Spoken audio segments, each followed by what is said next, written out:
নমস্কার, আমি মিঠু। শুরু করছি নজরে রাজ্য।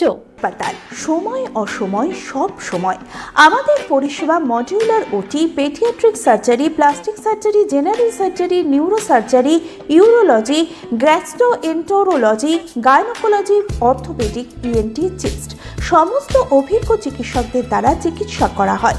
সর্বোন্নত আইসিইউ, এইচডিইউ, প্যাথোলজি, সমস্ত রকমের USG, CT scan, X ray, FNAC, biopsy, tapping. শুধুমাত্র আমরাই পারি স্বল্প মূল্যে অত্যাধুনিক প্রযুক্তির চিকিৎসা। কলকাতা ও হায়দ্রাবাদের বিশেষজ্ঞ চিকিৎসকদের সুপরামর্শ, নিজস্ব ফার্মাসিতে 20% ছাড়ে ওষুধ, প্রতি রবিবার প্রসূতি মায়েদের বিনামূল্যে ইউএসজি পরিষেবা।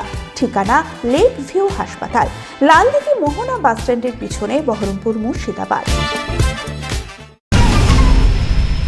বঙ্কিমদা বিতর্কের পরে ফের একবার সম্বোধন নিয়ে বিতর্কে জড়ালেন প্রধানমন্ত্রী নরেন্দ্র মোদী। এবার রামকৃষ্ণ দেবকে স্বামী বলে সম্বোধন করলেন তিনি, জানিয়ে ফের বিতর্কে দানা বেঁধেছে। সম্বোধন বিতর্কে ইতিমধ্যে সরব হয়েছেন মুখ্যমন্ত্রী মমতা বন্দ্যোপাধ্যায়। লিখেছেন, মোদীর এমন সম্বোধনে তিনি স্তম্ভিত। বৃহস্পতিবার সকালে রামকৃষ্ণ দেবের জন্মতিথি উপলক্ষে সমাজ মাধ্যমে পোস্ট করেন মোদী, পোস্ট করেন মমতাও। তবে মোদী হিন্দিতে করা পোস্টে রামকৃষ্ণ পরমহংসের নামের আগে স্বামী জুড়ে দেন।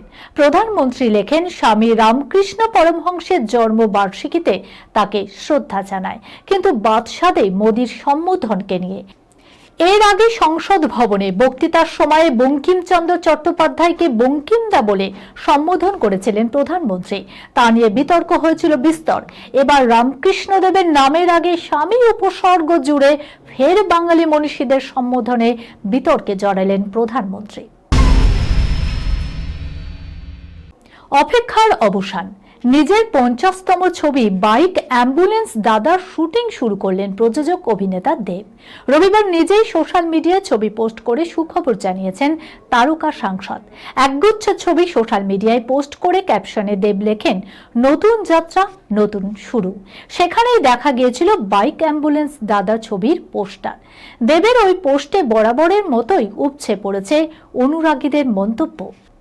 প্রসঙ্গত, জলপাইগুড়ি জেলার এক অখ্যাত গ্রাম রাজাডাঙ্গার ধলাবাড়ির বাসিন্দা করিমুল হক।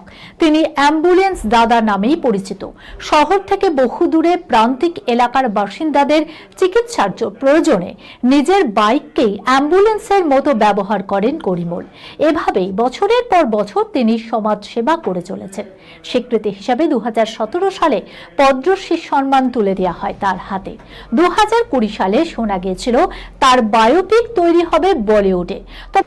তবে ছবির পরিচালক বিময় মুদগলের কাছ থেকে সত্ত্ব কিনে নিয়েছেন প্রযোজক দেব। প্রধান চরিত্রে অভিনয় করবেন তিনি। চলতি বছরের আগস্টেই ছবিটি মুক্তি পাওয়ার কথা।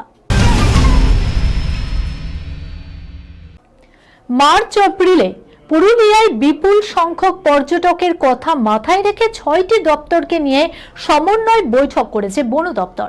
মঙ্গলবার পুরুলিয়া বন বিভাগ কার্যালয়ের বৈঠকে 10টি সিদ্ধান্ত নেওয়া হয়েছে। আপাতত 27 ফেব্রুয়ারি থেকে 6 মার্চ পর্যন্ত দোল হুলির কথা মাথায় রেখে পুরুলিয়ার 3টি বন বিভাগেই সমস্ত কর্মী আধিকারিকদের ছুটি বাতিলের নির্দেশ জারি করা হয়েছে। সুষ্ঠু পর্যটনেও ব্যবহার হবে ড্রোনের। বন্দোবস্ত থাকবে নাইট ভিশন ক্যামেরার। প্রত্যেকটি রেঞ্জে থাকবে কন্ট্রোল রুম। এই খবরের সঙ্গে শেষ করলাম আজকে নজরে রাজ্য।